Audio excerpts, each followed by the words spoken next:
Assalamualaikum, selamat malam Pak. Saya Dian Erlando ingin menganalisis data responden tersebut. Yang pertama itu profil responden berdasarkan usia. Analisisnya yaitu mahasiswa yang terbanyak yaitu usia di bawah 25 tahun dengan presentasi 56,67%. Dengan yang paling sedikitnya itu usia 41 sampai dengan 45 tahun yaitu dengan presentasinya 3,33%. Kemungkinan besar responden didominasi oleh mahasiswa atau fresh graduate yang masih berada di rentan usia muda, khususnya di bawah 25 tahun. Ini umumnya terjadi jika survei dilakukan di lingkungan kampus atau kegiatan yang melibatkan pelajar dan mahasiswa. Profil berdasarkan jenis kelamin. Dengan analisis ini, yang paling dominan yaitu laki-laki dengan presentasinya yaitu 56,67%. Dominasi responden laki-laki bisa disebabkan oleh beberapa faktor seperti karakteristik, program studi, kegiatan, atau lokasi survei yang mungkin lebih banyak diikuti oleh laki-laki. Bisa juga karena secara kebetulan lebih banyak responden laki-laki yang bersedia mengisi survei. Profil berdasarkan asal perguruan tinggi. Yang paling dominan yaitu perguruan tinggi negeri dengan rentan presentasinya 53,33%. Perguruan tinggi negeri seringkali memiliki jumlah mahasiswa yang lebih besar dan keterlibatan yang lebih tinggi dalam kegiatan riset atau survei. Selain itu, responden dari PTN juga memiliki akses atau dorongan lebih untuk berpartisipasi dalam survei semacam ini. Lanjut yaitu analisis jenjang pendidikan. Yang paling dominan adalah S1 dengan jumlah responden sebanyak 20 orang. Ini menunjukkan bahwa mayoritas responden merupakan lulusan sarjana S1 yang kemungkinan besar memiliki pengalaman akademik yang cukup atau memahami topik survei. Dominasi ini dapat mencerminkan segmentasi pasar atau kelompok sasaran yang lebih banyak berasal dari jenjang tersebut. Analisis tanggapan terhadap variabel service quality X1 yaitu tertinggi SQ15 dengan rata-rata 4,50 menunjukkan bahwa pernyataan tersebut paling disetujui responden yang sangat tinggi. Terendah yaitu SQ12 dengan rata-rata 4,17 meskipun paling rendah tetapi masih menunjukkan tingkat setuju. Rata-rata keseluruhan yaitu 4,32 menunjukkan bahwa responden sangat setuju secara umum terhadap kualitas layanan service quality X1 yang diberikan. Analisis tanggapan terhadap variabel produk X2. Analisis tertinggi PDK 12 dengan rata-rata 4,50 menunjukkan sangat tingginya tingkat kesetujuan terhadap pernyataan tersebut. Yang terendah yaitu PDK 11 dengan rata-rata 4,13 tetapi tetap berada dalam kategori setuju. Rata-rata keseluruhannya yaitu 4,24, artinya responden sangat setuju secara umum terhadap aspek produk X2. Lanjut yaitu analisis tanggapan terhadap variabel promosi X2. Rata-rata tertinggi yaitu Pro 11 dengan nilai 4,47, artinya mayoritas responden sangat setuju terhadap pernyataan ini. Ini menunjukkan aspek promosi pada pernyataan ini sangat efektif dan diterima dengan baik. Yang terendah yaitu Pro 12 dan Pro 13 dengan nilai 4,30.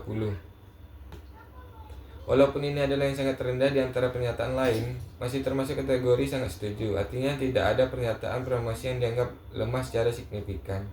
Rata-rata keseluruhan yaitu 4,36 sangat setuju. Artinya secara umum seluruh responden memiliki partisipasi sangat positif terhadap promosi yang dilakukan. Promosi dianggap berhasil menarik perhatian dan memberikan pengaruh. Analisis tanggapan terhadap variabel keputusan pembelian. Rata-rata tertinggi dan terendah. Yang tertinggi yaitu KP15 dengan nilai 4,60 menunjukkan bahwa aspek keputusan pembelian terhadap KP15 sangat kuat dan dominan dalam mengaruhi keputusan pembelian konsumen. Yang terendah yaitu KP12 dan KP14 dengan nilai 4,17 termasuk dalam kategori setuju.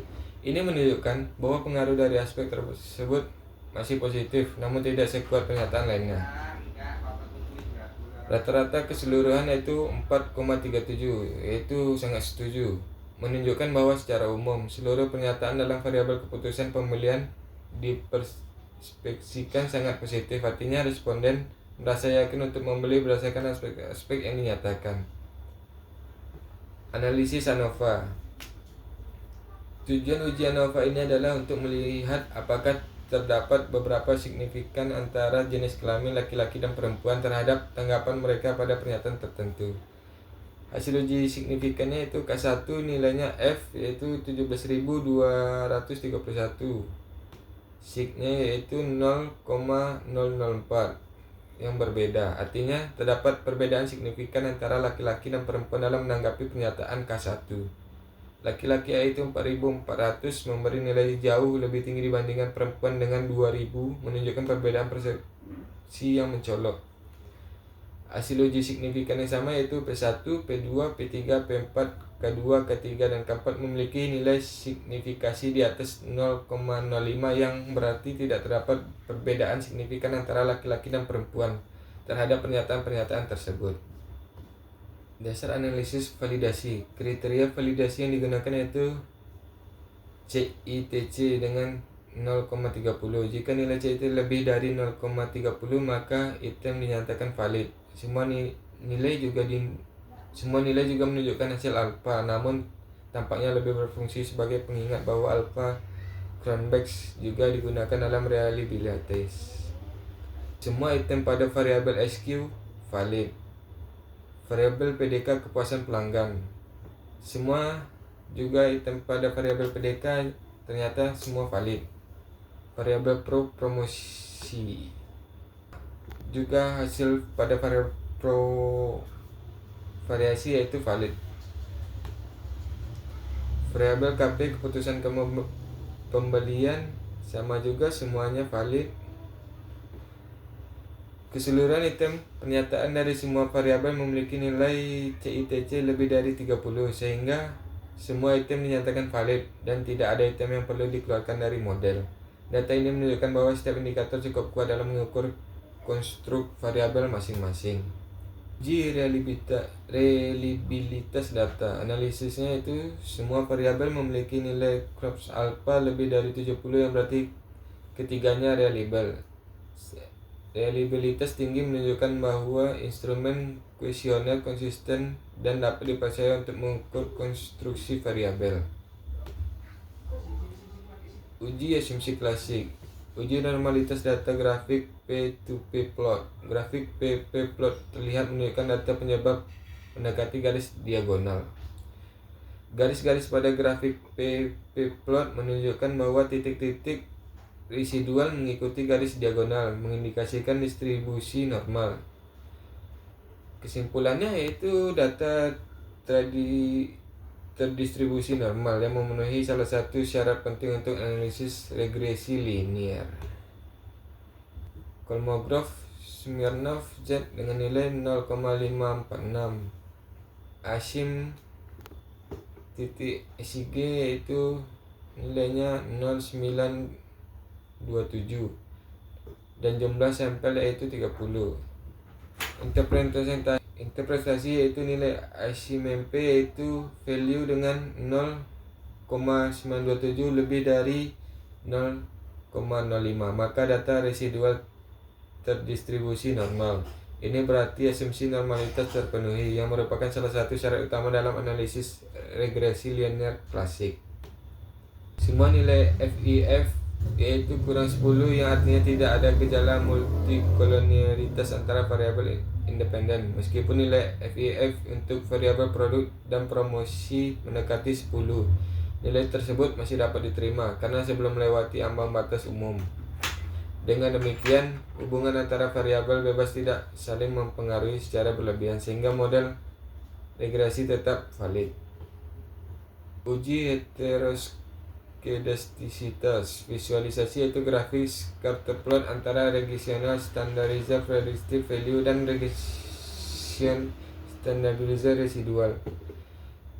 Titik-titik menyebar secara acak di atas dan di bawah garis nol. Tidak membentuk pola tertentu, misalnya seperti corong atau lengkungan. Kesimpulannya itu tidak terjadi heteroskedastisitas pada data, artinya varian residual bersifat konstan. Uji autopolarisasi. Nilai Durbin Watson DW yaitu 2.00 diberi hiking kuning dalam tabel. Interpretasi kriteria DW. DW itu -2 atau positif. Karena nilai DW 2 maka berada tepat di batas atas rentang netral. Kesimpulannya itu tidak terjadi autokolerasi, artinya residual antar observasi bersifat independen. Uji simultan ANOVA. Nilai F hitung yaitu 23.989 dengan nilai signifikan 0,00.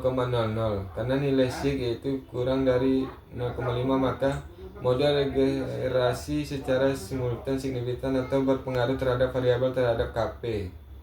Kesimpulannya itu variabel independen SQ, PDK, Pro secara bersama-sama mempengaruhi signifikan terhadap KP. Koefisien determinasi R yaitu 0,857. Korelasi tertinggi antara variabel independen dengan variabel dependen. R square yaitu 0,735 dengan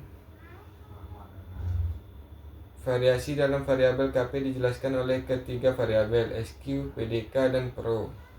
Adjusted R square yaitu 0,704. Setelah disesuaikan dengan jumlah variabel, kontribusinya tetap tinggi yaitu dengan 70,4%. Kesimpulannya, model memiliki kemampuan prediksi yang kuat karena lebih dari 70% variabel KP dijelaskan oleh ketiga variabel tersebut. Uji T parsial koefisien regresi. Hanya kepuasan pelayanan yang memiliki pengaruh signifikan secara parsial terhadap kepuasan pelanggan.